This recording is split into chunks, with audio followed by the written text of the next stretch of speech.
আর শুরু হয়ে গেল ভূত এফএম। আপনাদের সবাইকে স্বাগত জানাচ্ছি ভূত এফএম আজকে, এবং যারা যেখানে আছেন আশা করছি যে আজকে যে স্টোরিগুলো আছে আমাদের কাছে সেগুলো শুনে আনন্দ পাবেন, ভালো লাগবে এবং এনজয় করবেন অনেক বেশি। এখন যেটা করব সেটা হচ্ছে সরাসরি চলে যাব আমরা আমাদের প্রথম অতিথি হিসেবে আছেন আজকে আফনান ভাই, তার কাছে চলে যাব এবং তার কাছ থেকে একটা ঘটনা শুনে আসবো। আশা করছি যে এই ঘটনাটা আপনাদের অনেক বেশি ভালো লাগবে। চলুন শুরুতেই চলে যায় আফনান ভাইয়ের কাছে।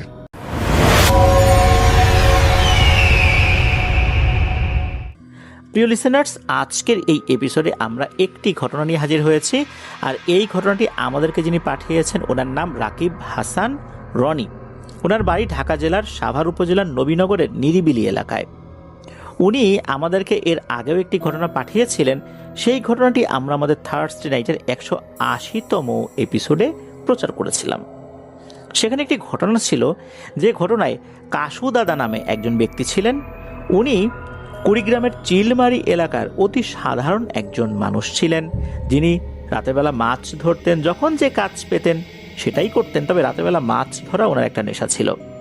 অত্যন্ত ধার্মিক, পরহেজগার একজন মানুষ, যিনি অতি সুন্দর করে পবিত্র কোরআন তেলাওয়াত করতে পারতেন। একবার মাছ ধরতে গিয়ে বড় সাইজের একটা মাছ ধরে ফেলেন, তবে এই মাছটি আসলে কোনো মাছ ছিল না, এটি ছিল জিন সর্দারের নাতি সাবের। মাছ ধরে উনি যখন ফেরত আসছিলেন তখন দেখা গেল খালিদ নামক একজন জিন এসে কাশুদাদাকে অনুরোধ করে ওই মাছটি ছেড়ে দেওয়ার জন্য। কাশুদাদা মাছটি ছেড়ে দেন। পরবর্তীতে জিনেরা খুশি হয়ে কাশুদাদাকে তাদের দেশে নিয়ে যান। তারপর এই সাবের এসে কাশুদাদার সাথে দেখা করে। পরবর্তীতে সাবের মানুষের বেশে কাশুদাদার কাছ থেকে কোরআন শিক্ষা করে। জিনের সর্দার কাশুদাদাকে এই খালিদ নামক যে জিনটা, তাকে উপহার দেন, এমনভাবে যুক্ত করে দেন যে এই খালিদ শরিয়াসম্মত যে কোরআনিক চিকিৎসা, এই জিনিসগুলো কাশুদাদাকে শেখাবেন। বিনিময়ে উনি মানুষের কাছ থেকে চেয়ে কোনো অর্থ নিতে পারবেন না। খালিদের কাছ থেকে শরিয়াসম্মত বিভিন্ন চিকিৎসাগুলি উনি শেখেন, এরপর মানুষের উপকার করতে শুরু করেন। এইভাবেই উনি বহু বছর মানুষের উপকার করেছেন। ওনার 3 সন্তান। বড় সন্তানের নাম মাসুদ, পরের সন্তানের নাম হচ্ছে কবির, আর ওনার আরেকটা মেয়ে, তার নাম হচ্ছে সীমা। তো আমরা ওই ঘটনাগুলো আগে আলোচনা করেছিলাম। তো আজকে আমরা ওই ঘটনার একদম শেষ অংশে চলে যাব। প্রিয় লিসেনার্স, আমাদের থার্সডে নাইটের 180তম এপিসোডের লিঙ্কটাও এই ভিডিওর ডেসক্রিপশনে দেওয়া রয়েছে, সেখানে গিয়ে আপনারা কাশুদাদার ঘটনাটি শুনে আসতে পারেন। চলুন আজকের ঘটনায় চলে যাব। প্রিয় লিসেনার্স, আপনাদের জানা বা আপনাদের সাথে ঘটে যাওয়া সত্য ভয়ের ঘটনাগুলো আমাদেরকে লিখে বা রেকর্ড করে afnanthehorworldbd@gmail.com এই ইমেল অ্যাড্রেসে ইমেল করতে পারেন। ইমেল অ্যাড্রেসের স্পেলিংটা বলে দিচ্ছি, AFNANTHEHORWORLDBD afnanthehorworldbd@gmail.com। স্পেলিংটাও আমরা আমাদের ভিডিও ডেসক্রিপশনে দিয়ে রেখেছি, সেখানে গিয়ে স্পেলিংটা চেক করে নিতে পারবেন। ঘটনাটি কেমন লেগেছে এই ঘটনাটি শোনার পর এই ভিডিওর কমেন্ট সেকশনে কিন্তু কমেন্ট করতে ভুলবেন না। এছাড়া আমাদের ফেসবুক পেজ আর গ্রুপ তো রয়েছে আপনাদের হরর ওয়ার্ল্ড নামে, সেখানে গিয়েও আপনারা আপনাদের মতামত জানাতে পারেন। এই ভিডিওর লাইক বাটনে প্রেস করতে ভুলবেন না। ভিডিও লিঙ্কটাও বেশি বেশি করে শেয়ার করে দেবার অনুরোধ করছি, যাতে করে অনেকেই আমাদের সাথে যুক্ত হতে পারেন যারা সত্য ভয়ের ঘটনা শুনতে ভালোবাসেন। তাহলে তাদের কাছ থেকেও আমরা নতুন নতুন আরও অনেক সত্য ভয়ের ঘটনাগুলো পেতে থাকবো। প্রিয় লিসেনার্স, আমাদের আফনানস বি ইউটিউব চ্যানেলে প্রতি রবিবার এবং মঙ্গলবার 2টি এপিসোড আমরা আপলোড করছি। রবিবার থাকছে অমীমাংসিত রহস্যের সিজন 2, আর প্রতি মঙ্গলবার থাকছে ভয়ের ঘটনা নিয়ে একটি এপিসোড। আগামীকাল মঙ্গলবার রাত 10:59 কিন্তু ফিয়ার উইথ টুয়েসডেতে নতুন আরও একটি ঘটনা ইনশাল্লাহ থাকছে। তো চলুন আজকের ঘটনায় চলে যাই।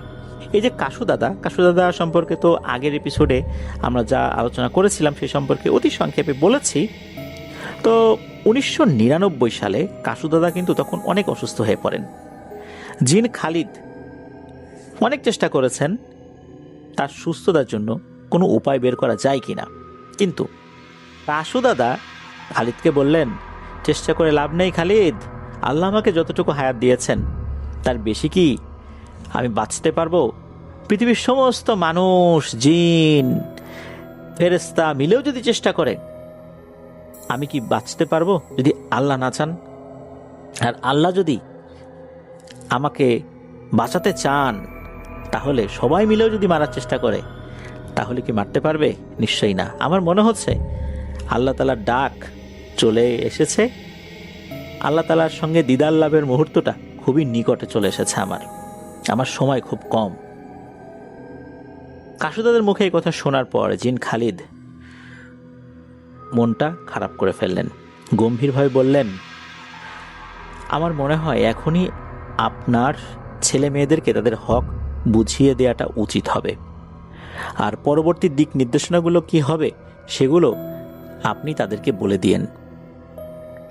আপনি তো অর্থের বিনিময়ে মানুষের সেবা করেননি, যতটুকু সম্পদ আপনি করেছেন বা হাদিয়া পেয়েছেন সেবার কাজের একটা উপহার হিসেবে পেয়েছেন, আর এগুলো থেকে সমানভাবে যাকে যাকে যতটুকু দেওয়ার দরকার আপনি বুঝিয়ে দেন। কাসুদার সেটাই করলেন। তার দুই ছেলে মাসুদ, কবির এবং মেয়ে সীমাকে ডাকলেন, শরিয়াসম্মতভাবে সম্পত্তিগুলো বন্টন করে দিলেন। মেয়েকে যা দিলেন ছেলেদেরকে তার দ্বিগুণ দিয়েছিলেন, আর একটা অংশ উনি মাদ্রাসায় দান করে দিলেন। এটা অবশ্য ছেলে মেয়েদের কাছ থেকে পরামর্শ করেই নিয়েছিলেন। সব থেকে বড় দায়িত্ব পেলেন দাদার বড় ছেলে মাসুদ। খালিদ জিন এখন তার সাথেই থাকবে, ঠিক যেমনটা দাদার সঙ্গে থাকতেন।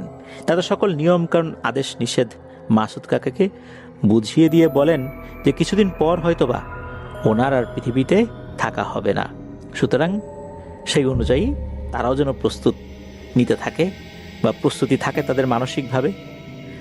সত্যি কয়েকদিন পর কাসু দাদা শেষ নিঃশ্বাস ত্যাগ করেন। ইন্না লিল্লাহি ওয়া ইন্না ইলাইহি রাজিউন। সবাই খুব কষ্টে ভেঙে পড়েন, বিশেষ করে জিন খালিদ খুব আবেগ আপ্লুত হয়ে পড়েন। জিন সর্দার এই খবর শুনে খুব কষ্ট প্রকাশ করেন। দাদা জানাজা সম্পন্ন হয়। একটা ব্যাপার সবাই লক্ষ্য করে, দাদার জানাজায় 7 থেকে 10 জন বা 8 থেকে 10 জন এরকম অপরিচিত কিছু মানুষ এসেছে, যাদেরকে আগে কখনোই গ্রামে দেখা যায়নি। মাসুদ কাকাও দেখেননি, আর উনি এটা নিয়ে অবশ্য খুব একটা গুরুত্বও দেননি। কাসু দাদার জানাজা সম্পন্ন হলো, দাফন কাফন সম্পন্ন হলো, সবাই যার যার জীবন নিয়ে ব্যস্ত হয়ে গেল। 2001 সালে মাসুদ কাকা বিয়ে করেন। 2003 সালে তার একটি ছেলে সন্তান হয়। বেশ ভালোই চলছিল তাদের সংসার। মাসুদ কাকাও দাদার মতো মাছ ধরতেন, আর এই যে জমিগুলো কাসু দাদা দিয়ে গিয়েছিলেন তা দিয়ে উনি চাষাবাদ শুরু করছেন, দিন পার করছেন। কিছুদিন পর এক রাতে হঠাৎ তার ঘরে তিনি কিছু একটির অস্তিত্ব টের পেলেন। উনি একটি শব্দ শুনতে পেলেন, ঠিক কাসু দাদা প্রথম যে শব্দটি শুনেছিলেন। মাসুদ কাকা এবার বুঝতে পারলেন এটা জিন খালিদ। এরপর তাদের সাথে বেশ কিছু কথা হয়। খালিদ বলেন, তুমি এখন থেকে প্রায় আমার দেখা পাবে, তুমি চাইলে আমাকে ডাকতেও পারবে, আমি তোমাদের আশেপাশে থাকার চেষ্টা করব। আর খালিদ এটাও বলেন যে তুমি তোমার বাবার জানাজায় যেই অপরিচিত ব্যক্তিদেরকে দেখেছো তাদের মধ্যে আমাদের সর্দারও ছিলেন, সাবের ছিলেন, যাকে কাসু দাদা ছোটবেলায় ছেড়ে দিয়েছিলেন মাছ মনে করে ধরার পরও। আমিও ছিলাম, আর আমাদের সর্দারের কিছু দেহরক্ষীরাও ছিল। সর্দার কাসু মোল্লাকে খুব পছন্দ করতেন, সম্মানও করতেন, তাই উনি নিজে থেকে এসেছিলেন। আরও কিছু কথাবার্তা বলার পর খালিদ জিন চলে গেলেন। মাসুদ কাকাও আস্তে আস্তে রুকিয়ার কাজ শুরু করলেন। খালিদের মাধ্যমে সে কাজ শিখছেন। এভাবে চলে যায় প্রায় 1 বছর। এদিকে কবির কাকারও বিয়ের বয়স হয়ে গেছে, তার জন্য মেয়ে দেখাও শুরু হয়ে গিয়েছে। মাসুদ কাকা তার রুকিয়ার কাজ ভালোই রপ্ত করেছিলেন আল্লাহর রহমতে। কিছু কিছু রুগীও দেখা শুরু করেছেন, আল্লাহর রহমতে সাফল্যও পাচ্ছিলেন। কাসু দাদার ধারা বজায় রেখেই উনি কাজ করছিলেন, জীবনও পরিচালনা করছেন। তারও আস্তে আস্তে নাম ডাক ছড়াতে থাকে। এভাবে কাজ করতে থাকছেন উনি, আর কি মানুষের সেবা করছেন। প্রায় 2 বছর যাবৎ এভাবে কন্টিনিউ কাজ করছিলেন। রুকিয়ার কাজে ভালোই পারদর্শী হয়ে যান আল্লাহর রহমতে। কিন্তু এখানে আর একটা সমস্যা হয়ে গেল, সেটা হচ্ছে আশেপাশে 2 জন কবিরাজ ছিল। একজন ছিল হিন্দু ধর্মাবলম্বী, তার নাম হচ্ছে সুধীরাম পাল। উনি একজন তান্ত্রিক ছিলেন, কালো জাদু, বান মারা এগুলোতে সে বেশ পটু ছিল। আর একজন ছিলেন, উনি হুজুর গোছের লোক ছিলেন, তবে এই লোকও কিন্তু কালো জাদু করত। তার নাম ছিল রইসুদ্দিন। এই লোককে দেখে বোঝার উপায় ছিল না এ কালো জাদু জানে। সে বলতো সে কোরআনিক চিকিৎসাই করে, কিন্তু কাজের ভিতর দিয়ে এমন কিছু কালো জাদুর উপকরণগুলো রুগীদেরকে দিয়ে দিত। রুগীদের বোঝারই উপায় ছিল না এগুলো কালো জাদুর উপকরণ হতে পারে। তো এভাবে কিন্তু সে কাজ করত। সমস্যা হলো কি, এই যে সুধীরাম পাল আর রইসুদ্দিন, এই দুইজনের কাছে লোকজন খুব একটা যেত না, কারণ তারা জাদুবিদ্যা করত, কুফরি কালাম করতো আর কি। আর যারা যেত, সমাধান অল্প কিছুদিনের জন্য হলেও পরবর্তী দেখা যেত সেটা আরো জটিল আকার ধারণ করেছে। মানে রুগী পোষা বলতে যেটা আমরা বুঝি আর কি, রুগী একবার আসলে একে আর ছাড়াছাড়ির কোনো উপায় নেই, একে বারবার বারবার করে এর কাছ থেকে টাকা খাওয়ার একটা ধান্দা। এটা করতো ওই সুধীরাম পাল আর রইসুদ্দিন নামক ওই হুজুর বেশি দুষ্টু কবিরাজ। তো এরকম তারা করত। এখন সমস্যা হলো যে এই দুইজন মাসুদ কাকাকে পছন্দ করতো না, কেননা এই মাসুদ কাকার জন্য তারা বেশি একটা রুগী পেত না। আর যে সমস্ত রুগীগুলো তাদের কাছে যেত, পরবর্তীতে মাসুদ কাকার কাছে যাওয়ার পর আল্লাহর রহমতে সুস্থ হয়ে যেত। তো এরা আবার যখন মানুষদেরকে বলতো যে আমরা এর কাছে আল্লাহর রহমতে ভালো হয়ে গেছি, আর ওই লোকদের কাছে গেছিলাম সমস্যারও জটিল হয়েছে, তখন দেখা যেত যে এদের আবার বদনামত ছড়িয়ে পড়তো। এই বিষয়গুলো তারাও তো পছন্দ করছে না। মাসুদ কাকাকে তারা তাদের প্রতিদ্বন্দ্বী মনে করছেন, শত্রু মনে করা শুরু করেছেন। তারা চিন্তা করলেন যেভাবে রুগীর সংখ্যা কমে যাচ্ছে, অনেক পুরনো রুগীগুলো ভালো হয়ে গেছে ওই মাসুদের কাছে গিয়ে। মাসুদ থাকলে তো এইভাবে এই ধরনের ব্যবসা আর বেশি দিন চালানো যাবে না, কিভাবে আমাদের রাস্তা থেকে সরাইতে পারি। এই জন্য তারা ভিতরে ভিতরে ভাবতে থাকেন, উপায় খুঁজতে থাকেন। এই দুইজন একত্রে বসে পরামর্শ করেন। অবশেষে তারা তাদের পালিত জিনদেরকে পাঠায় খোঁজ খবর নিতে, কিভাবে এই মাসুদকে খতম করা যায়। কিন্তু এই পালিত জিনেরা মাসুদ কাকার বাড়ির ভেতরে যেতেই পারে না। তারা জানিয়ে দেয় যে আসলে এই মাসুদ কাকার বাড়ির আশেপাশে এমন একটা সুরক্ষা বলয় রয়েছে, যে সুরক্ষা বলয়টা যিনি করেছেন তিনি অত্যন্ত শক্তিশালী, রুহানিভাবে শক্তিশালী, শারীরিকভাবে শক্তিশালী, আর এই রুকিয়ার দিক দিয়েও শক্তিশালী একটা জিন। আর এই জিনকে যদি কেউ আয়ত্ত করতে পারে তাহলে তারও অনেক ক্ষমতা চলে আসবে। এই কথা শোনার পর এই যে সুধীরাম পাল আর রইসুদ্দিন, এরা দুইজনই বলে ঠিক আছে, আমরা এই জিনটাকে আয়ত্ত করে নিজেরা নিজেদের কাজে ব্যবহার করব। আমরা দুইজন মিলে যদি মাসুদকে খতম করতে পারি, তাহলে এই জিনকে আয়ত্ত করতে পারলে আমাদের দুজনেরই লাভ। তো এইভাবে ওদের মধ্যে একটা অলিখিত চুক্তি হয়ে যায়। এখন এই জিনকে তো সহজে বশীভূত করা যাবে না, বশ করা যাবে না, এমনকি বন্দিও করা যাবে না। তাহলে কি করা যায়? অন্য কারো মাধ্যম দিয়ে কাজটা করাতে হবে। এদিকে হয় কি, এই যে সুধীরাম পাল, তার গুরু থাকেন ভারতের কামরূপ কামাখ্যায়। তো তাকে সবকিছু খুলে বলা হয়, সেই কাজে রাজি হয়ে যায়। আরও একটা ধান্দা ছিল যে ওই জিনকে সে যদি বশ করতে পারে তাহলে নিজের শক্তিটা বাড়ানো যাবে। এটাও কিন্তু তার ভিতরে একটা ধান্দা ছিল। এখন হয়ে গেল এক জিনের মালিক হয়ে যাবে তিনজন। অবশেষে অন্য দুইজনও রাজি হয়ে গেল, ঠিক আছে আপনি যদি করতে পারেন আমাদের সবার কথাই শুনবে, তো সমস্যা কি। এরপর ওই যে কামরূপ কামাখ্যায় থাকা জিন, মানে ওই গুরুজি, সে তো চিন্তা করছে যে কিভাবে কি করা যায়। সে এবার তার পোষা সবচেয়ে শক্তিশালী জিনকে পাঠায় খবর আনতে। তবে সে যে বাড়ির মধ্যে প্রবেশ করতে পারে নাই তা না, এ বাড়ির মধ্যে প্রবেশ করতে পেরেছে কিছুটা, কারণ তার বিভিন্ন ধরনের তন্ত্রমন্ত্র জানা আছে। সে এসে জানায় যে এই যে জিনটা, এই জিনটা যে খালিদ নাম, এ কিন্তু সহজে রাগে না, আর রাগলে জিন হোক মানুষ হোক তার কিন্তু বংশসহ শেষ করে দেয়। এখন এই খালিদকে কিভাবে বশীভূত করা যায়, প্রথমত যে কাজটি করতে হবে সেটা হচ্ছে এই বাড়ির সুরক্ষা বলয়টা ভাঙতে হবে, তাহলে পরিপূর্ণভাবে ওই জিনটা ওই বাড়ির মধ্যে ঢুকতে পারবে। কিভাবে করা যায়? তখন ওই জিনটা বলল যে আমার একটা কুমারী মেয়ের বলি দেয়া রক্ত লাগবে, তাহলেই শুধু আমি ঢুকতে পারবো, তাহলে আমি আরো অনেক শক্তিশালী হয়ে যাব, তখন এই সুরক্ষা বলয়টা অনেকটাই আমি ধ্বংস করতে পারবো। ওই গুরু তাতে সম্মতি দিলেন।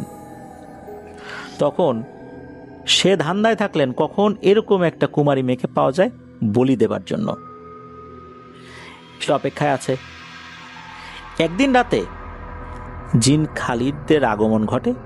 জিন খালিদ মাসুদ কাকাকে বললেন যে বেশ কিছুদিনের জন্য এই জিন খালিদ সর্দারের কাছে যাবেন, কারণ সর্দার বেশ অসুস্থ, তার যে কাজগুলো আছে এই কাজগুলো বুঝে নিতে হবে, এটা বেশ সময় সাপেক্ষ ব্যাপার। জিন খালিদ মাসুদ কাকাকে কিছু পরামর্শ দিয়ে গেলেন, নতুন করে আরও সুরক্ষা বলয় তৈরি করে দিয়ে গেলেন, যাতে করে এই সময়ের মধ্যে কোনো সমস্যা না হয়, আর সাবধানে থাকার পরামর্শ দিয়ে গেলেন। জিন খালিদ চলে যায়। জিন খালিদ চলে যাবার সপ্তাহখানেক পর এই যে মাসুদ কাকার ছোট ভাই কবির কাকার বিয়ের সম্বন্ধ আসে পাশের গ্রামের এক পরিবার থেকে। এই পরিবারের যিনি কর্তা তিনি আর কেউ নন, রইসুদ্দিন।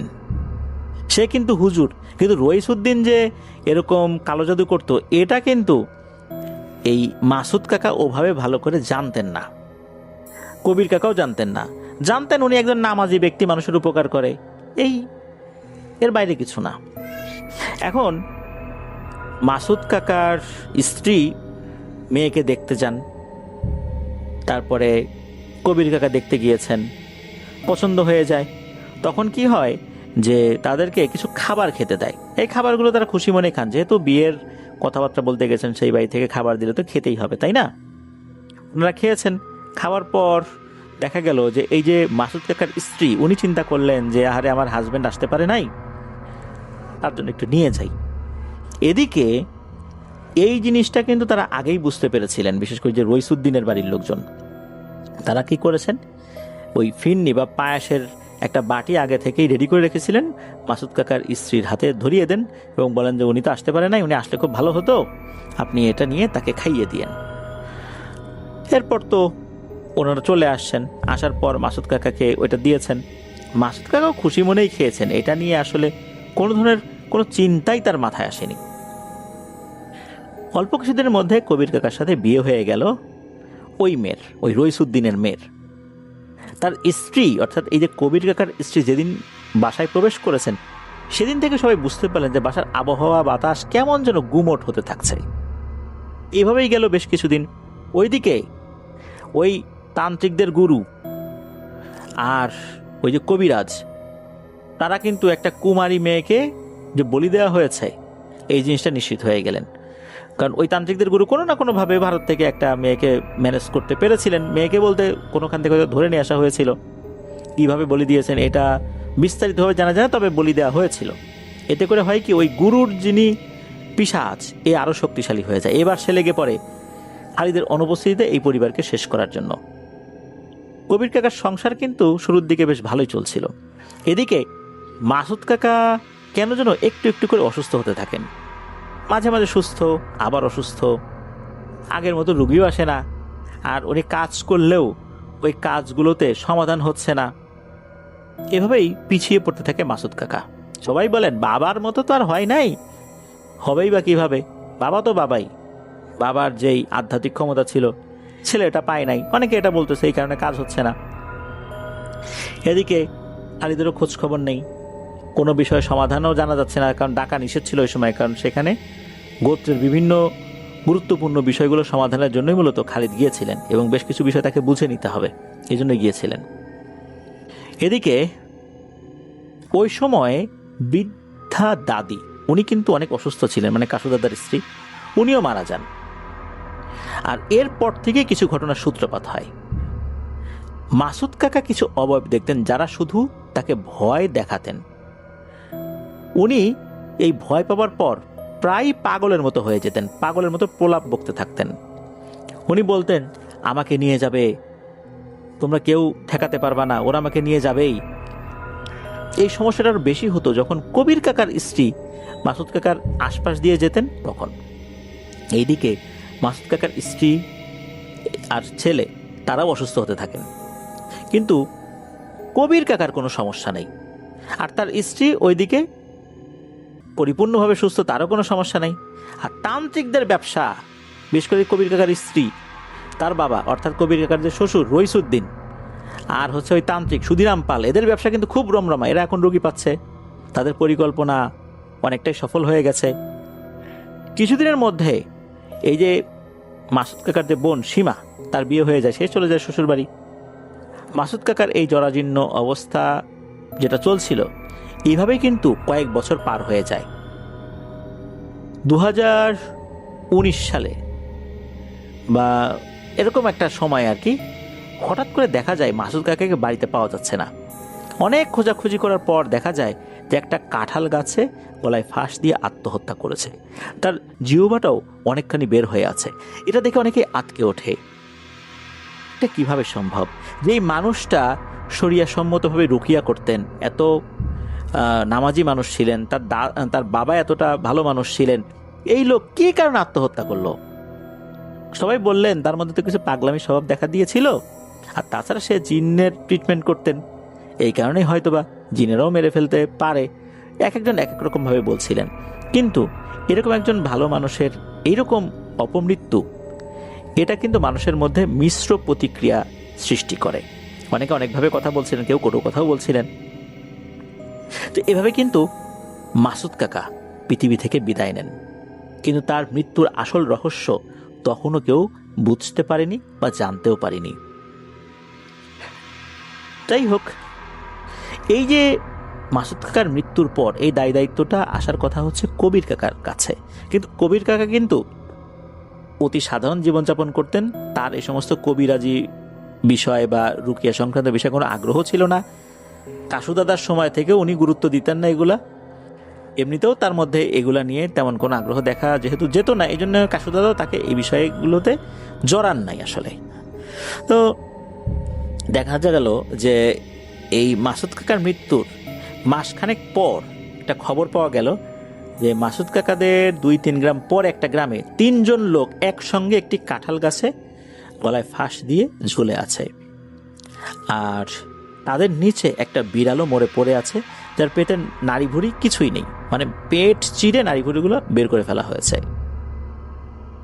তার অল্প কিছুদিন পরে এই কবির কাকার স্ত্রী নিজে থেকে কোনো কারণ ছাড়াই গলায় ফাঁস দিয়ে আত্মহত্যা করে। এখন শুধু রয়ে গেল মাসুদ কাকার স্ত্রী, তার ছেলে আর কবির কাকা। মনে হতে পারে ঘটনা কি এখানেই শেষ? না, এখানে শেষ না, আসল রহস্য কিন্তু এখনো রয়ে গেছে। 2021 সালের বেশ কিছু পরের কথা। কবির কাকা ঘুমাচ্ছিলেন, রাতে হঠাৎ করে কিছু একটা গম্ভীর শব্দে ঘুম ভাঙে কবির কাকার। বাইরে থেকে একটা কণ্ঠ ভেসে আসলো, আমি খালিদ, তুমি হয়তো আমার কথা শুনেছ তোমার বাবা এবং ভাইয়ের মাধ্যমে।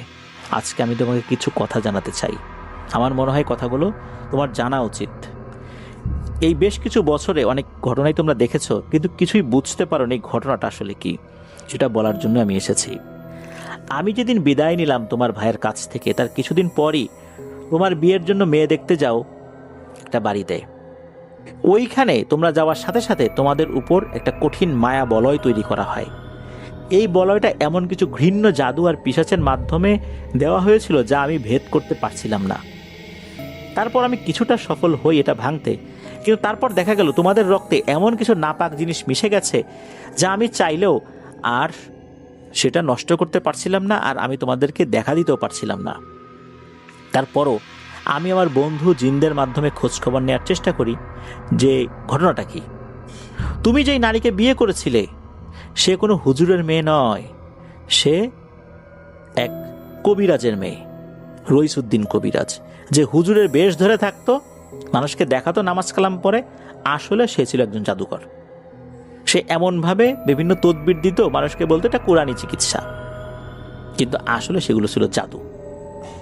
সে সুধীরাম পালের মাধ্যমে যোগাযোগ করে কামরূপ কামাখ্যার এক তান্ত্রিকের মাধ্যম দিয়ে এক কুমারী নারীকে বলি দিয়ে সেই রক্তের মাধ্যমে এক ভয়ঙ্কর পিশাচকে চালান করে দেয়। বাবা হয়ে সে যে কাজটা করে সেটা হচ্ছে ওই নারী খেকো ভয়ঙ্কর পিশাচটা সে তার মেয়ের মধ্যে ঢুকিয়ে দেয়, আর ওই মেয়ের মধ্যে ঢুকেই ওই পিশাচটা এই বাড়ির মধ্যে প্রবেশ করে। সাথে আরো 2টো জিন প্রবেশ করে যারা সব সময় মাসুদকে পাগলামিতে ব্যস্ত রাখত। তোমাদের সবার উপরই প্রভাব ছিল। তোমরা এমন এক মায়াজালের মাধ্যমে নিজেদেরকে বন্দি করে ফেলেছিলে, তোমরা সব কিছু দেখেও কিছু দেখতে না, তোমরা বোঝার চেষ্টাও করতে পারতে না। এটার সমাধান কি, এটারও কোনো চিন্তাও মাথায় আসতো না। তোমার শ্বশুর ভয়ঙ্কর 2জন তান্ত্রিকের সাথে হাত মিলায় শুধু তোমার ভাইকে মেরে ফেলার জন্য। ওই দিন মেয়ে দেখার সময় যে বিশেষ মিষ্টান্ন খাওয়ানো হয়, তাতে কুমারী মেয়ের রক্ত আর লাশের কিছু অংশ মিশিয়ে দেওয়া হয়, যার কারণে এই জাদু বলয় তোমরা চোখে দেখতে পাওনি। তোমরা এমনভাবে শরীরটাকে নাপাক করে ফেলেছিলে ভুল করে, আমি তোমাদেরকে কোনো উপকার করতে পারছিলাম না, আমি কাছেও আসতে পারছিলাম না। আমি যাতে কাছে আসতে না পারি এই জন্যই মূলত তোমার শ্বশুর রইসুদ্দিন আর ওই তান্ত্রিক সুধীরাম পাল তার গুরু, এরা এই কাজটা করেছে। তারা আগে থেকেই একটা পরিকল্পনা করে রেখেছিল, সেই পরিকল্পনাটা তারা বাস্তবায়ন করেছে তোমার মাধ্যমে, তোমার স্ত্রীর মাধ্যমে। আমি অনেক চেষ্টা করেছি কিন্তু কাছে আসতে পারিনি। এদিকে আমার সর্দারও হঠাৎ করে মারা যায়। আমার সর্দারের মৃত্যুতে আমাদের গোত্র এক প্রকার কোণঠাসা হয়ে যায়। আমিও বেশ দুর্বল হয়ে পড়ি। আশেপাশের গোত্রগুলো আমাদের উপর চড়াও হয়। সেগুলো মোকাবেলা করে আবার আগের অবস্থান ফিরিয়ে আনতে দীর্ঘ সময় চলে যায়, কিন্তু আমি হাল ছাড়িনি। আমার সর্দারের এত প্রিয় একজন মানুষ, তার পরিবার এত খারাপ অবস্থায় চলে যাবে, এটা তো আমি দেখতে পারি না। কিন্তু কি আর করা, আমার গোত্রের নিরাপত্তা তো আমাকে দেখতে হবে। এই কারণে আমি আসতে পারিনি। তবে আমি খোঁজ খবর রেখেছি, তারাও আসতে পারছিল না কাছে। তবে শেষে আর উপায় না পেয়ে আমি নিজেই আমার নিজের হাতে কিছু নরপিশাচকে হত্যা করেছি। আমি এটা করতে চাইনি, কিন্তু এটা না করলেও আর হতো না। তোমার ভাইয়ের মৃত্যুর পর যেই 3জন মানুষকে মৃত্যুবরণ করতে দেখেছ, তার মধ্যে যে তোমার শ্বশুর ছিল এটা তুমি জানো। একবারও কি ভাবলে না তোমার শ্বশুর কেন মারা গেল? আর তোমার শ্বশুরের সাথে আর একজন যে মারা গেল, সে ছিল সুধীরাম পাল। আর তার সাথে সম্পূর্ণ অপরিচিত একজন মানুষকে ওই কাঁঠাল গাছের ডালে ঝুলতে দেখেছো, সে কে জানো? সে হচ্ছে সেই গুরু, এই সুধীরাম পালের গুরু, যে কামরূপ কামাখ্যায় থাকতো। এদেরকে ধরে এনে ওই কাঁঠাল গাছের ডালে গলায় ফাঁস দিয়ে ঝুলিয়ে দিয়েছিলাম, ঠিক যেমনটা তোমার ভাইয়ের সাথে এরা করেছিল পিশাচকে দিয়ে। তোমার ভাই কিন্তু এমনি এমনি মারা যায়নি, তাকে হত্যা করা হয়েছে। যেভাবে হত্যা করা হয়েছে তার প্রতিশোধ হিসাবে এই 3টাকে আমি এভাবেই হত্যা করেছি। আর একটা ঘটনা যেটা ঘটে সেটা হচ্ছে, তোমার স্ত্রীর ভেতরে থাকা পিশাচটা, সেও তোমার স্ত্রীকে হত্যা করেছিল, আত্মহত্যা করতে বাধ্য করেছিল। ওই পিশাচটাকে আমিও মেরে ফেলেছি। মূলত এই পিশাচটাকে আমি এমনভাবে মেরেছি, আরো অন্যান্য পিশাচদেরকেও মেরেছি, যেই পিশাচের একটা বিড়ালের রূপ ধরে পড়েছিল, ওর নাড়ি ভুড়ি আমি বের করে ফেলেছিলাম। এদের সবাইকে মেরে ফেলেছি। আর এখন তোমার সাথে এই কারণে কথা বলতে পারছি যে তোমার উপর আর কোনো মায়া বলয় নেই। আর আমি সব তথ্য আমার বন্ধু জিনদের মাধ্যমে সংগ্রহ করেছি। তোমাদের এটা জানার দরকার ছিল যে আসলে কেন এমনটা হয়েছে। তবে এটাও জেনো যে তোমাদের পরিবারের সাথে আর আমার কোনো সম্পর্ক থাকলো না, কেননা আমি তোমার ভাইয়ের সাথে এক আত্মার বন্ধনে যুক্ত ছিলাম। এক অলিখিত চুক্তির মাধ্যমে আমরা একত্রে ছিলাম। কিন্তু তুমি তো এই জিনিসটা শেখোনি বা আগ্রহও ছিল না, যার কারণে তোমার সাথে আমার বিদায়। তোমাদের পরিবারের সাথে আর আমি থাকবো না, এটা থাকা সম্ভব নয়। তবে হ্যাঁ, যদি কখনো প্রয়োজন মনে করো তাহলে তুমি আমাকে ডেকো, এমনিতেই নাম ধরে ডেকো। আমি তোমার সামনে আসবো না, তোমার ডাকে সাড়াও দিব না। সাড়া না দেওয়ার মাধ্যমেই আমি তোমার সমস্যা বুঝে তোমার সাথে থাকার চেষ্টা করব ইনশাল্লাহ। তবে একটা জিনিস দিয়ে যাচ্ছি, তা হচ্ছে আগামীকাল ফজরের নামাজ শেষে বিসমিল্লাহ বলে তোমাদের ধানের পাত্রটির মুখ খুলে 1 মুঠ চাল কাউকে দান করে দিও। এরপর থেকে দেখবা যে ওই ধানের পাত্রে আল্লাহর রহমতে বরকত হয়েছে। কখনো কিন্তু সেখানে উকি দিয়ে দেখো না, শুধু সেখান থেকে ধান বের করবা। এই বলেই কিন্তু খালিদ চলে গেল। পরদিন কিন্তু কবির কাকা সেটাই করেন। এরপর থেকে দেখা গেল যে ওই ধানের পাত্রে কখনোই কিন্তু ধান শেষ হয়নি আল্লাহর অশেষ রহমতে। এমনটা না যে ওনারা কখনো তার মধ্যে নতুন করে ধান রাখতেন না। দেখা গেল ওনারা রেখেছেন 20 কেজি, প্রায় 2 মণ খরচ করে ফেলেছেন, তারপরও হাত দিলে সেখানে ধান পাওয়া যায়। এইভাবে কিন্তু তারা নাকি এখনো পাচ্ছেন আল্লাহর রহমতে। এই যে জহিরুল ভাই, যার কাছ থেকে রাকিব হাসান রনি ঘটনা পেয়েছেন, এই জহিরুল ভাই হচ্ছেন সেই ব্যক্তি যিনি এই মাসুদ কাকার ছেলে, অর্থাৎ কাশু দাদার নাতি, কবির কাকার ভাতিজা। ছোটবেলায় এই ঘটনার বেশ কিছু অংশ উনি দেখেছেন। উনি বেশিরভাগ সময় সাটুরিয়াতে থাকতেন, তার মামার বাড়িতে।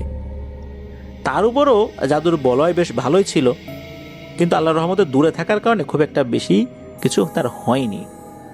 পরবর্তীতে কবির কাকা যখন জিন খালিদের মাধ্যমে সবকিছু জানেন, আস্তে আস্তে পরিবারের সদস্যরা বুঝতে পারে কি ভয়ঙ্কর ব্যাপার ঘটেছিল, কিভাবে হুজুর বেশি এক জাদুকর আর এক তান্ত্রিকের সাথে মিলেমিশে ওই বাড়িতে তার নিজের মেয়েকে বউ সাজিয়ে ঢুকিয়ে কি ভয়ঙ্কর কাজটি করেছে। এটাই ছিল ঘটনা।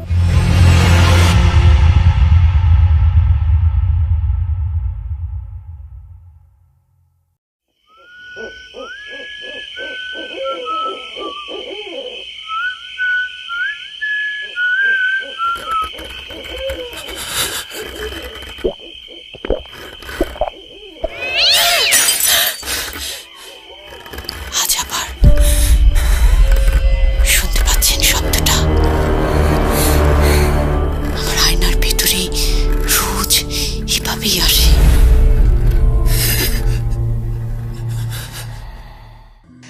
তো গল্পটা অনেকটা এমন ছিল, তখন আমার নানার বয়স ছিল 13-11, মানে 11-12 বা 12-13 এরকম হবে আর কি বয়স।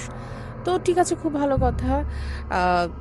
আমার নানার বাড়িতে অ্যাকচুয়ালি তিনি যেখানে তার মানে তাদের বাড়ি থেকেই যেখানে সে অ্যাকচুয়ালি মাদ্রাসায় পড়তেন, তো মাদ্রাসাটা খুব বেশি দূরে ছিল না।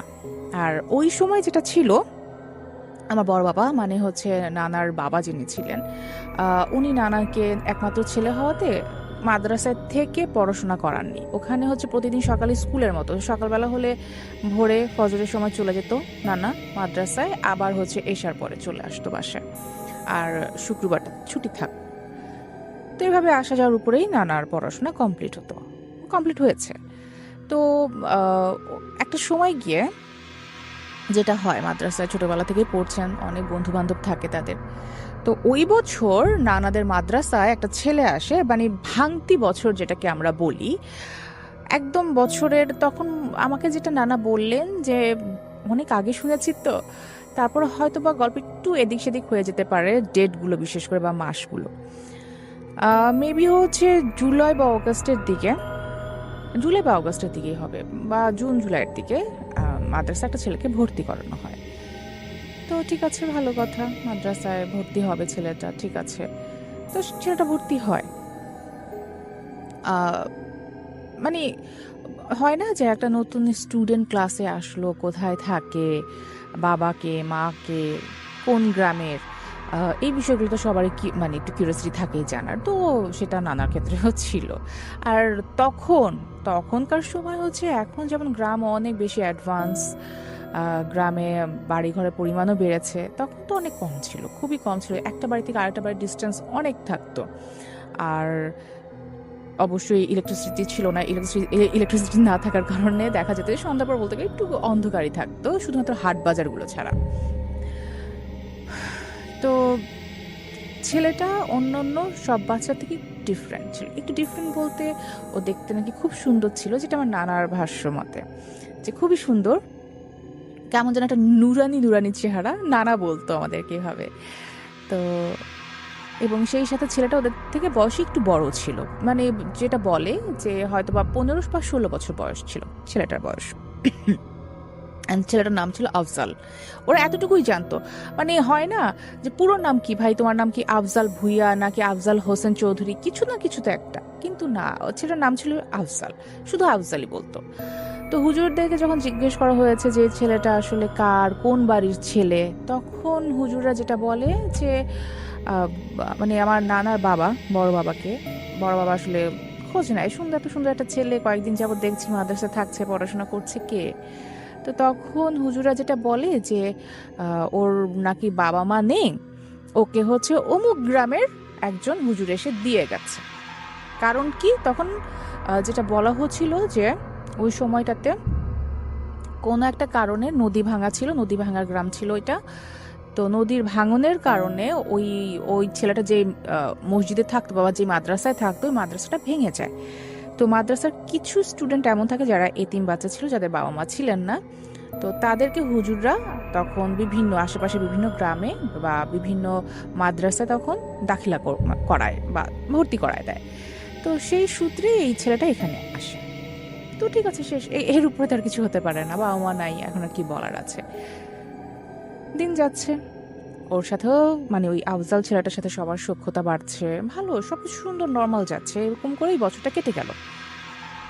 পরের বছর ধান কাটার মৌসুম। এমনি নানু দাদুরা যেভাবে আমাদেরকে গল্প শোনায়, ধান কাটার মৌসুম, যে বছর ধান উঠেছিল, যে বছর ধানের বীজ লাগানো হয়েছিল, এইভাবে তারা গল্পগুলো সাধারণত বলে থাকেন। তো নানা তখন আমাদেরকে বলছিলেন যে পরের বছর ধান কাটার মৌসুমে, তখন ছেলেটা আর একটু বড়, এবার তো সে কাজ করে, মানে শুধু পড়াশোনা করছে তা তো না, সে বিভিন্ন জায়গায় বিভিন্ন কাজ করছে। যেমন হচ্ছে বিশেষ করে হচ্ছে ক্ষেতিবাড়ির কাজগুলো করছে, কারো হয়তো বা ধান তুলে দিতে হবে সেই কাজ করছে, এই ধরনের কাজ, টুকটাক কাজ, ক্ষেতি কামারির কাজ যেগুলোকে আমরা বলে থাকি। তো সেগুলো সে করে দেয় এবং মসজিদে সে থাকে। ঠিক আছে, ভালো কথা। তো নানার মানে আমাদের নানার কথা বলছি, আমার বড় আব্বার অনেক জমি ছিল অ্যাকচুয়ালি। তো ওই সময় কিছু কাজের জন্য ওই আফজালকে ডাকা হয়, তখন আফজাল আসে। তো বড় বাবা যেটা খেয়াল করেন যে অন্যান্য শ্রমিকরা যে কাজটা করতে 1 ঘন্টা সময় নেয়, আফজাল সেটা 15-20 মিনিটের মধ্যে করে ফেলে। মানে খুব দ্রুত সে কাজ করে, আপনার চোখের সামনেই সে কাজটা করবে, কিন্তু এত দ্রুত সে করবে আপনার কাছে মনে হবে সে স্বাভাবিকভাবেই করছে, কিন্তু আপনি যদি ঘড়ির সময় দেখেন তাহলে মনে হবে যে আরে এত দ্রুত কিভাবে কাজটা করে ফেলে। খুব সুন্দর করে গুছিয়ে এবং খুব দ্রুত কাজগুলো করতে পারতো। ওকে, এরপর আরেকটা বিষয় আমার বড় বাবা খেয়াল করলেন, এবং ধীরে ধীরে বড় বাবা কিন্তু প্রত্যেকদিন এসে আফজালের আপডেটগুলো বাসার সবার সাথে শেয়ার করতো। তো বলতো যে এরকম যে এত হচ্ছে মাঠে কাজ করে, সবার চামড়া পুড়ে যায়, কিন্তু ওর কিচ্ছু হয় না, ওর একটু ট্যানও আসে না। মানে ট্যান তো আর এভাবে যে বলে না, বলছিল যে একটু রোদে পোড়া যে চামড়াটা হয়, এরকম কিছুই নাকি তার হয় না। কত সুন্দর একটা ছেলে, আর খুব দ্রুত কাজ করতে পারে, হয়তো বা ওর বয়সটাই এমন, এই জন্য এরকম দ্রুত কাজ করে। এরপর যেটা বললো যে ও অন্যদের তুলনায় একটু বেশি ভাত খায়। আমার মানে বড় নানি যিনি ছিলেন, বড় আম্মা, তো ওনাকে বলছেন যে তুমি আফজালের জন্য একটু বেশি করে ভাত পাঠাও, কারণ ও একটু বেশি ভাত খায়। ঠিক আছে, ওই বছর যে কাজের জন্য নেওয়া হয়েছিল কাজ কমপ্লিট হয়েছে। এরপর একদিন নানা হচ্ছে মানে আফজালকে অফার করে যে চলো একদিন আমরা মাছ ধরতে যাই। আমার নানারও ওই অভ্যাসটা ছিল যে রাতের বেলায় মাছ ধরা, এবং আমার নানার বাবা যিনি ছিলেন বড় আব্বা, ওনারও এরকমই অভ্যাস ছিল রাতের বেলায় মাছ ধরতে যাওয়া। তো নানা তখন আসলে বড় আব্বাকে বলে যে বাবা এরকম আমরা আফজালকে নিয়ে যাই। বলছে ঠিক আছে চলো তাহলে, রাতে ওকে রেডি থাকতে বলি সন্ধ্যার পরে বা এশার পরে। তো সেই দিন যেটা ঘটনা ঘটে, এবং এই ঘটনার থ্রুতে আমার বড় আব্বার সন্দেহ হয়। আফজালকে নিয়ে যাওয়া হয় নদীতে, যায় সবাই নর্মালি। কখনো নানা মানে আমার বড় আব্বা দেখা যেত যে জাল দিয়ে মাছ ধরতো, আর নানাকে হচ্ছে তখন ছিপ দেওয়া হতো যে তুমি ছিপ দিয়ে মাছ ধরো, আর জালটা ইউজ করতে হচ্ছে আমার বড় আব্বা। তো তিনি হচ্ছে কোমর পান্নি পর্যন্ত নৌকাটা নিয়ে তারপর সে জাল মারলো। তো 1-2 জাল মারার পর খুব একটা বেশি মাছ পায় না। এরপর আফজাল বলা শুরু করে যে আফজাল তখন আমার বড় আব্বাকে হচ্ছে কাকা বলে ডাকতো। তো বলছে যে কাকা, আসল কাকা তো আমি এখন বলছি, ও কখনো জ্যাঠা বলতো, আমাদের ওখানে হচ্ছে চাচাকে জ্যাঠাও বলে বা কাকাও বলে, তো আমি কাকাই বলছি। তো বলছে যে কাকা আপনি এখানে না আর একটু পানিতে যান, আর একটু পানিতে গিয়ে মাছ আপনি যদি জাল ফেলেন তাহলে অনেক মাছ পাবেন। তখন আমার বড় বাবা বলছে যে না, এই নদীতে তো এরকম মাছ এত পানিতে ওভাবে পাবো না, আমি তো সবসময় এই দিক দিয়েই থাকি, এখানেই থাকি, থাক অত দূর যাওয়া লাগবে না, জায়গাটা বাতাস ভালো না। গ্রামে কিন্তু বাতাস বলতে প্যারানর্মাল বিষয়গুলোকে বোঝানো হতো। তো আফজাল নাকি হেসে দেয়, হেসে বলতেছে আপনি আজকে চলেন, আজকে কিচ্ছু হবে না, আপনি চলেন। এটা বলে আফজাল ওর হাতের থেকে ছিপটা সরাই রেখে ও বৈঠাটা তুলে নেয় এবং নৌকা সে বেশি পানির দিকে আসলে নিয়ে যেতে থাকে। প্রথমে বড় আব্বা একটু বিরক্ত হয় যে ছোট ছেলে কথা শুনে না। আচ্ছা ঠিক আছে, কিছু দূর যাওয়ার পরে বড় আব্বা জাল ফেলে, খুব কাকতালীয় খুবই কাকতালীয় ভাবে যেটা সে দেখে, জাল ভর্তি মাছ। শখ করে তারা মাছ ধরে, ঠিক আছে, শখের বশে তারা মাছ ধরতে আসছে। হয়তোবা এমন একটা অ্যামাউন্ট থাকতো, মাছের পরিমাণটা এমন থাকতো যে আগামী 1 সপ্তাহে তাদের আর কোনো দরকার নেই মাছ কেনার, মাছের চাহিদা পূরণ হয়ে যেত। কিন্তু প্রথমবার জাল ফেলার পর এত মাছ উঠেছে যে এবার এগুলোকে হাটে বিক্রি করতে হবে। তো এত মাছ দেখে তো আমার বড় বাবা অনেক খুশি, আমার নানাও অনেক খুশি হয়েছে, আল্লাহ আজকে এত মাছ পাইছে, এত মাছ পাইছে। তো বড় বাবা বলে আচ্ছা ঠিক আছে। তখন আফজাল বলে, আমার বড় আব্বাকে বলে যে কাকা আমাকে আপনি 2টা মাছ দিবেন, বড় দেখা 2টা মাছ দিবেন। তো আমার বড় আব্বা খুশি খুশি ওকে 2টো বড় মাছ দিয়ে দেয়। ঠিক আছে, সবাই মাছ টাছ গুছিয়ে নিয়ে এবার চলে আসে। আস্তে আস্তে আফজালে 2টো মাছ বুঝিয়ে দেওয়া হয়। আর আমার বড় আব্বা যেটা করেন যে তার জালে যে মাছগুলো ছিল ওগুলোকে এসে গুছিয়ে নিয়ে আসছে। ডোঙ্গা বলে আমাদের ওখানে যেখানে মাছ রাখা হতো, তো ওই ডোঙ্গায় ভরে নিয়ে আসে। কিছু দূর আসার পর প্রথমে পর মাদ্রাসা, তারপরে হচ্ছে আমাদের নানার বাড়ি। তো মাদ্রাসা আফজাল চলে যাবে, তখন আমার বড় আব্বা খেয়াল করে যে আফজাল কিছুটা পিছনে ছিল। আমার নানা আর আমার বড় আব্বার থেকে আফজাল অনেকটা পিছনে হাঁটতেছিলেন। তো ওর হাতে মাছ 2টা নাই। তখন জিজ্ঞেস করে যে কিরে আফজাল তোর মাছ কই? তখন আফজাল কিছুটা ইতস্তত করে বলে আচ্ছা আমি সরায় রাখছি। কোথায় রেখে আসছিস তুই মাছ? মাছ নিয়ে আসবি, তুই সরাই আসছিস কেন? স্যার না কাকা সমস্যা নেই, আছে যেখানে রাখছি ঠিক আছে, সমস্যা নেই, কালকে মাছ 2টা নিয়ে আসবো, হুজুরকে দিব। আচ্ছা ঠিক আছে। পরের দিন জোহরের পরে আমার বড় আব্বা হুজুরদেরকে জিজ্ঞেস করেন যে এরকম গতকালকে তোকে নিয়ে গেছিলাম, মাছ পাইছি, মাছ দিছে আপনাদেরকে? বললো না, আমরা তো জিজ্ঞেস করলাম, ও তো বললো যে মাছ উঠছে অনেক কিন্তু আমি পাই নাই। তখন আমার বড় আব্বার অনেক মেজাজ খারাপ হয়, এসে আমার নানাকে অনেক বকা দেয় যে কি ব্যাপার তোমার, তুই আফজালকে নিয়ে যেতে বললি, নিয়ে গেলাম, ওকে আমি এত বড় 2টা মাছ দিলাম, এর মাঝে একটা বোয়াল মাছ ছিল, অনেক বড় বোয়াল মাছ ছিল, তো এত বড় 2টা মাছ দিলাম, তারপরেও হচ্ছে ও হুজুরদেরকেও দিল না, আসার পথ ওর হাতেও দেখলাম না, কি সমস্যা? তো আমার নানা বকা টকা খায়, ও উনি আফজালকে গিয়ে ধরে। তখন যেটাকে নানা ফার্স্ট টাইম খেয়াল করে আফজালকে ধরার জন্য, মানে ও তো মাদ্রাসাতেই থাকে সারাদিন, বা যদি কোনো কাজের ডাক পায় তো কাজে যায়। তো ওই দিন ও গিয়ে দেখে পাশের বাড়িতে নারিকেল পাড়তে হবে, এর জন্য হচ্ছে আফজালকে ডাকা হয়েছিল। তো আফজাল গাছে উঠবে, ওকে কাজ বুঝাই দিয়ে লোকজন চলে গেছে। আর নানা তোকে খুঁজতে খুঁজতে আসছে, এসে তো দেখে রীতিমতো আফজাল একটা নারিকেল গাছে, মনে হচ্ছে যেন সিঁড়ি দিয়ে আমরা যেভাবে হেঁটে উপর দিকে উঠি, কোনো কিছু ছাড়া, কোনো সাপোর্ট ছাড়া অনেকে গাছে উঠতে পারে যারা এক্সপার্ট, বাট তারপরেও মানে কিছুই না, লিটারেলি কিছুই না, ইভেন হচ্ছে কোনো দাগ বা ছুরি কিছুই না। মানে আপনি যে হচ্ছে নারকেল গাছ থেকে নারকেলগুলো পারবেন, নিচে ফেলবেন, তার জন্য তো অ্যাটলিস্ট কিছু একটা দরকার, ধারালো, কিছুই ওর হাতে না, কোনো কিছু না। হাত দিয়ে হচ্ছে যে ধরা গাছটাকে সেটাও না, জাস্ট পা দিয়ে হেঁটে হেঁটে হেঁটে হেঁটে সে নারকেল গাছে উঠে গেল, এবং সেটা কিন্তু নানা একটু দূর থেকেই দেখছে। তারপরে নানা যেটা দেখলো, মনে হচ্ছে না পাতা ছিঁড়তেছে, মনে হচ্ছে যেন পাতা ছিঁড়ছে না, মানে নারকেলগুলোকে যে সে পাততেছে মনে হচ্ছে যেন পাতা ছিঁড়তেছে, যেভাবে সেভাবে জাস্ট ছিঁড়েছে নিচে ফেলে দিল। অ্যান্ড সে যেভাবে উঠেছে ঠিক সেভাবেই মনে হচ্ছে যেন সিঁড়ি ভেঙে সে নিচের দিকে নামতেছে, জাস্ট ওভাবে সে নিচে নেমে আসলো। এইটা দেখার পর নানা আর তার সাথে কথা বলার সাহস পায় না, দৌড়ায় বাসায় চলে আসে। এবং বাসায় আসার পথে যেটা হয়, আফজাল তাকে দেখে ফেলে। মাঝপথে আফজাল তাকে আটকায় এবং নানাকে যেটা বলে যে তুই যা দেখছিস কাউকে বলিস না, যদি বলিস তাহলে আমি এখানে থাকতে পারবো না। এতটুকু কিন্তু কনভারসেশন। নানা বাসায় আসে ওই দিন, প্রচন্ড পরিমাণে ভয়ে সে কাঁপতে থাকে। বারবার করে আমার বড় আব্বা জিজ্ঞেস করেন কি হয়েছে, সে কিছুই বলতে পারতেছিল না। এর মাঝে সে অজ্ঞান হয়ে যায়, প্রচন্ড জ্বর থাকে তার শরীরে, 2 দিন কি 3 দিন টানা এমন থাকে। এরপর যখন তার সেন্স আসে, সবার আগে সে জিজ্ঞেস করে আমার বড় আব্বাকে যে আব্বা এরকম আফজাল কোথায়? তো বলতেছে আফজালকে 2 দিন যাবত খুঁজে পাইতেছে না কেউ।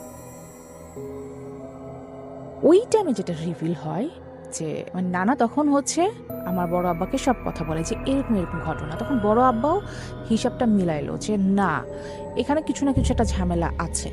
তো গ্রামের একটা মানুষ, একটা ছেলে এতগুলো দিন মানুষদের সাথে ছিল, সবাই ওকে খুব আদর করতো, এত সুন্দর একটা ছেলে হুট করে 2 দিন যাবৎ গায়েব হয়ে গেল, এটা নিয়ে তো অবশ্যই কথা হবে। আর যেহেতু সে মাদ্রাসায় থাকতো, সো মাদ্রাসাতে প্রত্যেকটা মাদ্রাসা একটা মানে বোর্ড তো থাকে, সো বোর্ডে সবাই মিলে বসে যে কি হলো, ছেলেটা কোথায় গেল।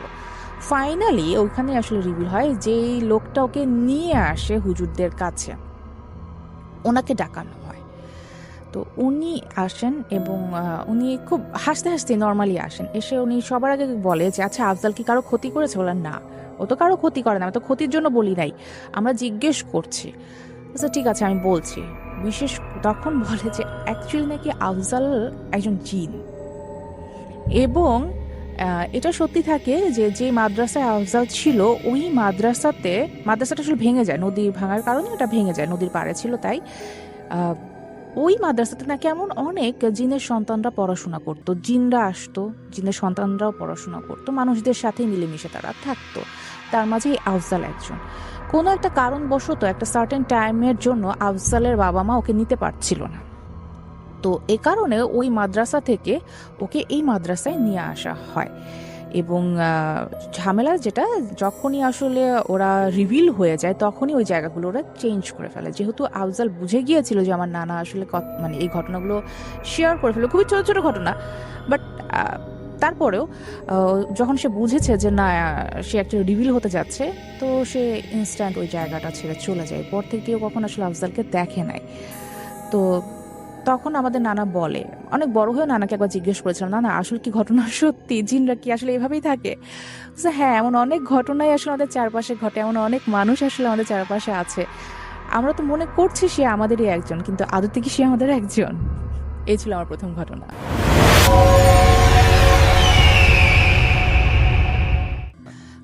এটা হচ্ছে বাংলাদেশের বাইরে, এটা ইরানের একটা ঘটনা। এই ঘটনাটা খুব যে আনকমন তাও না, আবার খুব যে নতুন সেটাও না। ঘটনার বয়স যদি বলি সেটা হচ্ছে সেই 1902 থেকে, মানে টাইম পিরিয়ড 1902 থেকে 1937 পর্যন্ত। সো ইরানের একটা বেসিক্যালি ঘটনা এটা। অ্যান্ড ইরানের ঘটনাগুলো যদি আমি বলি, ওখানে না বা বাংলাদেশের বাইরে যে ঘটনাগুলো আছে ওরা খুব স্পেসিফিক হয় কিছু কিছু বিষয়। তো যখন গল্পগুলো আমরা বলি তখন স্পেসিফিক হলে জিনিসগুলো মানুষের জন্য বুঝতেও সুবিধা হয়। এবং আমরা বলি না, ইদানিং দেখা যায় যে বলে যে ব্ল্যাক ম্যাজিক এটা সেটা, এটা তো অনেক আগের থেকে হয়ে আসছে। এবং ব্ল্যাক ম্যাজিকের ক্ষেত্রে যে কতটা অনেকগুলো স্তর থাকে, কতটা খারাপ হতে পারে এই জিনিসটা, সেই বিষয়গুলো যদি বলি তাহলে বলতে হয় যে মানে বাইরের ঘটনাগুলো শুনলে আসলে বোঝা যায় যে আসলে এই স্তরটা কতটা খারাপ হয় বা খারাপ হতে পারে। যাই হোক, আমি আমার দ্বিতীয় গল্প শুরু করছি। তো এটা বেসিক্যালি একটা কাপলের এবং সত্যিকারের ঘটনা। এটা আমি অনেক সার্চ করেছি, অ্যান্ড যখন আমি গল্পটা জানলাম, গল্পটা সম্পর্কে আমি নিজেও অনেক কিছু সার্চ করে ডিসিশনে আসলাম যে না, এই গল্পটা আপনাদের সাথে শেয়ার করা যায়। সো যে কাপলের কথা বলছি, সেই কাপলের ছেলেটার নাম হচ্ছে ওমর এবং মেয়েটার নাম হচ্ছে দিলিক। তারা ভালোই সংসার করছিল একটা নতুন বাসায়। ছেলেটার মানে তার জব পারপাসে তারা নতুন একটা বাসায় শিফট হয়। তো বাসায় শিফট হওয়ার পর সারাটা দিন মানে মেয়েটা হাউস ওয়াইফই থাকে, মানে দিলিক হাউস ওয়াইফ থাকে, ছেলেটা জব করে। ছেলেটা সকালবেলায় চলে যায়, সে সন্ধ্যাবেলার দিকে আসে বা বিকেলবেলায় আসে। সারাদিন দিলিক একজন হাউস ওয়াইফ যে কাজগুলো করেন ঘর সামলানো, সেগুলোই সে কমপ্লিট করতে থাকে। তো নতুন বাসা ওঠার কিছুদিন পর থেকে দিলিকের যেটা মনে হতে থাকে, একটু বলে রাখা ভালো যে বাইরের কান্ট্রিগুলোতে কিন্তু বাসাগুলো সাধারণত দেখা যায় যে ওদের ফার্নিচার থাকে হাফ ফার্নিশড থাকে, কখনো ফুল ফার্নিশড থাকে। সো ওই বাসাটা ফুল ফার্নিশড ছিল। তো দিলিক যেটা খেয়াল করে, ওই বাসা একটা রুম আছে, যে রুমে কিছুই না, একটা বিশাল বড় আয়নার দুই পাশে দুইটা ছবি, এবং ছবি দুইটাতে হচ্ছে হুডি পরা দুজন মানুষের ছবি যাদের মুখ দেখা যাচ্ছে না, একটা বিশাল বড় আয়নার ঠিক অপোজিটে একটা আলমারি, দ্যাটস ইট। আর ওই রুমটাতে কিছুই নেই। সো ওই রুমে ওদের তেমন কোনো কাজ নাই, জামা কাপড় রাখে, দ্যাটস ইট।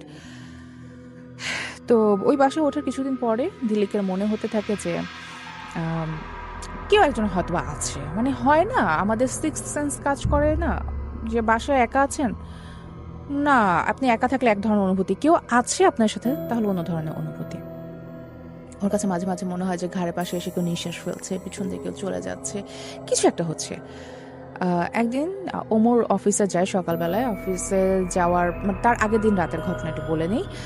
দিলিকে যেটা মনে হয় যে পাশের রুম থেকে কোনো সাউন্ড হচ্ছে, ওদের কোনো বাচ্চা ছিল না। সো ও ওমরকে বলে, ওমর বলে না কোথায় কোনো সাউন্ড তো নাই, তুমি ঘুমায় যাও, খুব মাঝরাতের ঘটনা। তো দিলিক উঠে সেই রুমে যায় এবং গিয়ে দেখে যে না, সবই তো ঠিকই আছে, কোনো কিছু তো নাই। কিন্তু হুট করে ওর মনে হয়, মানে ওই রুমটা বলতে সেই রুমের কথা বলছি, যে রুমে একটা বিশাল বড় আয়না আছে। তো আয়নার দিকেও তাকায় অ্যান্ড দেখে যেটা ওর কাছে মনে হলো পিছন থেকে কোনো একটা কালো ছায়া চলে গেল দরজা দিয়ে।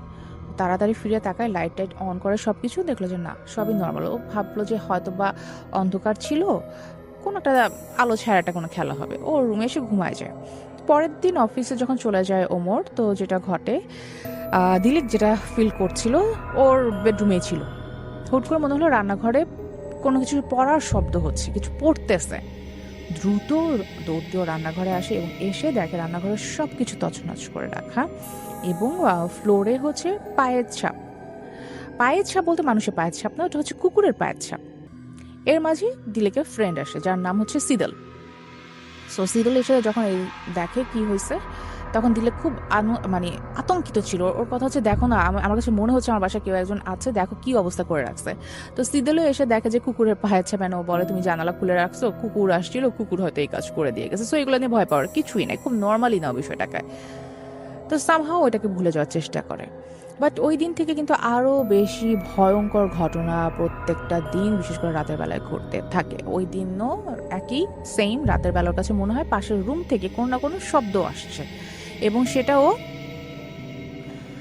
ওর হাজব্যান্ড ওমরের সাথে শেয়ার করে। বাট ওমর কথা হচ্ছে না না, কোথায়, আমি তো কোনো শব্দই শুনি না। তো ওই দিন ওমর একটু বিরক্তই হয়, বিরক্ত হয়ে বলে আচ্ছা ঠিক আছে চলো যাই দেখি কি শব্দ হচ্ছে।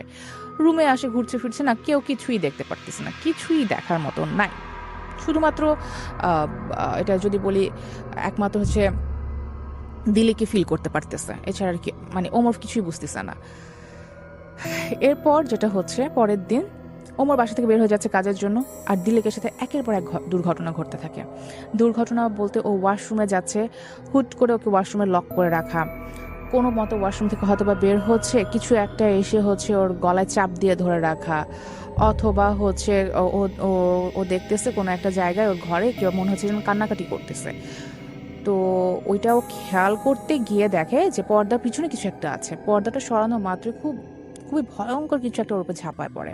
সো ও তো ওখানেই সেন্সলেস হয়ে যায়। ওর যখন সেন্স আসে তখন ও কাঁদতে কাঁদতে রীতিমতো ওমরকে ফোন দেয়। ওমর বাসায় ফিরে এসে বলে দেখো তুমি সারাদিন বাসায় একা থাকো, হতে পারে এই কারণে তোমার অনেক ধরনের হ্যালুসিনেশন হচ্ছে, আই থিঙ্ক তোমার ডক্টর দেখানো উচিত। সো চলো তোমাকে আমরা ডক্টরের কাছে নিয়ে যাই। ওর কথা হচ্ছে না, দেয়ার ইজ সামথিং রং, চলো আমরা কারোর সাথে এই বিষয় নিয়ে কথা বলি। তখন ওর হাজব্যান্ড বলে আচ্ছা ঠিক আছে যাওয়া যাবে, বাট আজকে চলো, আজকে তোমারও ফ্রেন্ড অ্যান্ড আমারও ফ্রেন্ড, সো আমাদের কমন ফ্রেন্ডের ওদের হচ্ছে বাসার প্রোগ্রাম আছে, আমরা ওখানে যাই। সো ওই যে সিদলের কথা বলেছিলাম, দিলেকের ফ্রেন্ড ও এবং ওর হাজব্যান্ড হোসাইন ছিল ওর হাজব্যান্ডের নাম। সো ওদের বাসায় প্রোগ্রাম থাকে অ্যান্ড ওখানে ওরা যায়। কথায় কথায় যেহেতু বেস্ট ফ্রেন্ড থাকে সিদল, তো সিদলের সাথে সবই শেয়ার করে অ্যান্ড সিদল হোসাইনকে জানায়। তখন অ্যাকচুয়ালি হোসাইন কথাগুলো শুনে খুব ইন্টারেস্ট ফিল করে অ্যান্ড বলে যে দেখো তোমার যে প্রবলেম আছে, আমার কেন যেন মনে হয় একজন মহিলা আমার কাছে আছে পরিচিত, সেই মহিলার কাছে গিয়ে যদি তুমি প্রবলেমটা শেয়ার করো তাহলে কোনো না কোনো সলিউশনে তুমি আসতে পারো। কিন্তু এখানটাতে যেটা দেখা যায় যে দিলেকের হাজব্যান্ড মানে হচ্ছে ওমর, ওনার কথা হচ্ছে না, আমি কোনো মহিলা বা হুজুরের কাছে যাব না, তান্ত্রিকের কাছে যাব না, আমি ডিরেক্ট আমার ওয়াইফকে ডক্টরের কাছে নিয়ে যাব। বাট তারপরও দিলেক জেদ করেছে না, আমি সেই মহিলার সাথে দেখা করতে চাই। সেই মহিলার নাম কি? সেই মহিলার নাম হচ্ছে বিলকিস। তো সেই রাতেই কিন্তু ওরা যায়, কারণ দিলেকের সাথে একের পর এক এই ধরনের ঘটনা ঘটছে। আপনি একবার চিন্তা করে দেখেন, আপনার বাসায় একা আছেন, একদিন আপনাকে গলা চাপ দেওয়া হচ্ছে, কখনো হচ্ছে আপনাকে ওয়াশরুমে লক করে রাখা হচ্ছে, কখনো আপনার ঘর বাড়ি তছনছ করে ফেলা হচ্ছে। এই বিষয়গুলো ডেফিনেটলি মানে ভয় পাওয়ার, রাইট? সো এটা নিয়ে বসে থাকার কিছু নাই। তো ঠিক আছে, ভালো কথা, দিলে যায় বিলকিসের কাছে, সবাই যায়, ওরা চারজনই যায়। তখন বিলকিস বলে যে আচ্ছা ঠিক আছে, আমি তাহলে একটু ট্রাই করি, হ্যাঁ আমি একটু ট্রাই করি, দেখি আমি কিছু পাই কিনা। তো সে কিছু মানে ওঝা টাইপ তন্ত্রমন্ত্র সে করে, অ্যান্ড করার পরে সে বলে যে হ্যাঁ এখানে এমন কিছু একটা আছে তোমার সাথে যেটা ভয়ঙ্কর, আমাকে তোমার বাসায় নিয়ে চলো। তো বাসায় নিয়ে যায়। বাসায় নেওয়ার পর যেটা দেখে যে উনি ফিল করেন, উনি বলে যে না এখানে আছে, এখানে অবশ্যই অনেক কিছু না কিছু আছে যেটা আসলে অনেক ভয়ঙ্কর। সো আসো আমার সাথে আমরা একটু দেখি কোথায় কি হচ্ছে কি না হচ্ছে। তো দেখতে দেখতে দেখতে দেখতে মহিলা যেটা করে একটা রুমে যায়, এবং সবার সামনেই হচ্ছে কিন্তু ঘটনাগুলো। রুমে যাওয়ার পরে ওই রুমটা, যে রুমে যে বড় একটা আয়না আছে আর দুটো ছবির কথা বললাম, ওই রুমটাতে যায়। ওই রুমটাতে প্রথমবার গিয়ে সে কিছুই পায় না। এরপর ওদের বেডরুমে আসে, এবং বেডরুমে এসে মানে বিলকিস নামে ওঝা উনি যেটা করে, বালিশের নিচ থেকে কতগুলো তাবিজ বের করে, এবং সে বলে যে দেখো তোমাদের কেউ তাবিজ করছে, তোমাদের ক্ষতি করার জন্য কেউ তাবিজ করেছে। তো তাবিজগুলো ধ্বংস করার জন্য সে কিছু মন্ত্র পড়তে থাকে বা সে কিছু দোয়া দরুদ পড়তে থাকে। তখনই সে ফিল করে যে এটা চাইলেই সেভাবে ধ্বংস করতে পারবে না, দেয়ার ইজ সামথিং। তো এই সামথিং কি জিনিসটা সেটা খুঁজতে খুঁজতে সে আবার ওই রুমে যায়, এবং ওই রুমে তার পেছনে পেছনে সবাই কিন্তু গিয়েছে। ওই টাইমে গিয়ে দেখে অনেকগুলো মহিলা কালো কাপড় পরা, এবং তারা হচ্ছে ছুটে আসতেছে বিলকিসের দিকে। এরকম ভয়ানক একটা দৃশ্য দেখার পর পিছনে যারা ওরা সবাই ছিল ওরা তো ওই রুম থেকে বের হয়ে যায়। বিলকিস কোনোভাবে নিজেকে প্রোটেক্ট করে ওই রুম থেকে বের হয়। এরপর সে যেটা বলে যে আমি একা এটা কোনোভাবেই আসলে বুঝতে পারতেছি না যে কি হচ্ছে, তবে এখানে একটা দুটো জিন না, এখানে অনেকগুলো জিন আছে। সো একটা কাজ করি, আমার একটা জিনের হেল্প নিতে হবে, আমার কোনো না কোনো জিনের হেল্প নিতে হবে। সো আসো আমরা একটা জিনকে আহ্বান করি, মানে ডাকি। তো তারা চারজন বসে, আর এদিকে হচ্ছে বিলকিস বসে। বিলকিস বলেই নেয় যে জিনটা কিন্তু আনা হবে স্পেশালি দিলেকের উপরে। আচ্ছা ঠিক আছে, দিলেককে একটা কালো কাপড় দিয়ে ঢেকে দেয়। তো উনি হচ্ছে যে একটা জিনকে আনে বলতে হচ্ছে বিভিন্ন দোয়া দুরুদ পড়ে যেভাবে অ্যাকচুয়ালি প্রসিডিওর হয় সেই প্রসিডিওর ওয়াইজ ডেকে আনে। এরপর বিলকিস জিজ্ঞেস করে দিলেককে, মানে সে দিলেকের অবস্থা দেখতেছে যে চেঞ্জ হয়ে যাচ্ছে, দিলেকের ভয়েস টোন চেঞ্জ হয়ে যাচ্ছে, আর বারবার করে বলতেছে যে আমাকে ডেকে এনে তুমি কাজটা ঠিক করো নাই, কেন নিয়ে আসছো তুমি আমাকে এখানে। তখন বিলকিস জিজ্ঞেস করে, দিলেকের ভিতরে যে জিনটা আছে তাকে জিজ্ঞেস করে যে তুমি তুমি তোমার বংশ বলো, ঠিক আছে। তখন তার বংশের কথা জিজ্ঞেস করা হয়। তখন ওই জিনটা বলে আমার বংশের নাম হচ্ছে হাক্কাল বংশ। তো সেই জিনের কাছে তার নাম জানতে চায়, অ্যান্ড বলে যে আমার নাম হচ্ছে আলুজা, এবং তার ধর্ম তখন সে বলছে আমি খ্রিস্টান। ঠিক আছে, তাহলে আমার এই মেয়েটাকে হেল্প করো। সে প্রথমে হেল্প করতে রাজি হয় না, পরে অনেক রিকোয়েস্টের পর সে বলে যে আচ্ছা ঠিক আছে বলো। তখন দেখা যায় বিলকিস আসলে জিজ্ঞেস করে যে দিলেকের যে প্রবলেমগুলো হচ্ছে এটা কেন হচ্ছে, কারা করতেছে। তখন সেই আলুজা যিনি ছিলেন উনি অ্যাকচুয়ালি বলেন যে ওর উপরে ইয়াকাজা বংশের জিনরা রেগে আছে, এবং ইয়াকাজা বংশের জিনেরাই ওর পিছনে পড়ে আছে, যেটা অনেক শক্তিশালী মানে জিন, যারা অনেক শক্তিশালী জিন। এবং সেই সাথে বিলকিস যখন তাকে জিজ্ঞেস করে যে আসলে এর থেকে পরিত্রাণের উপায় কি, কারণ যদি আমি ইয়ার কথা বলি, মানে হচ্ছে দিলেকের কথা বলি, যার প্রবলেমগুলো ঘটছে, সে একটা নাম্বার দেখতো স্বপ্নে, খুব বাজে দুঃস্বপ্ন দেখতো, এবং স্বপ্নে একটা নাম্বার ঘুরে ফিরে দেখতো, সেটা হচ্ছে 7730 সো এইটার মানে কি?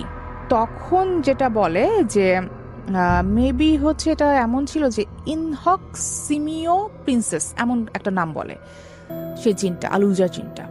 বলেই সে চলে যায়, আর কিচ্ছু সে বলে না। তো সে যে অ্যান্সারগুলো দিচ্ছিল এটা আবার বিলকিস লিখে রাখছিল সুন্দরভাবে।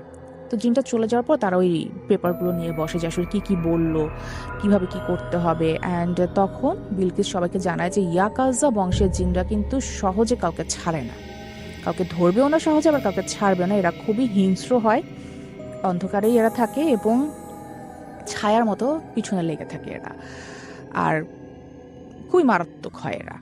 কিন্তু ওই যে বলো না ইনহক সিনিয়র প্রিন্সেস, এইটা মানে ঠিক বুঝতে পারতেছিলাম এটা মানেটা কি, এটা কিভাবে কি হলো, এটা কি।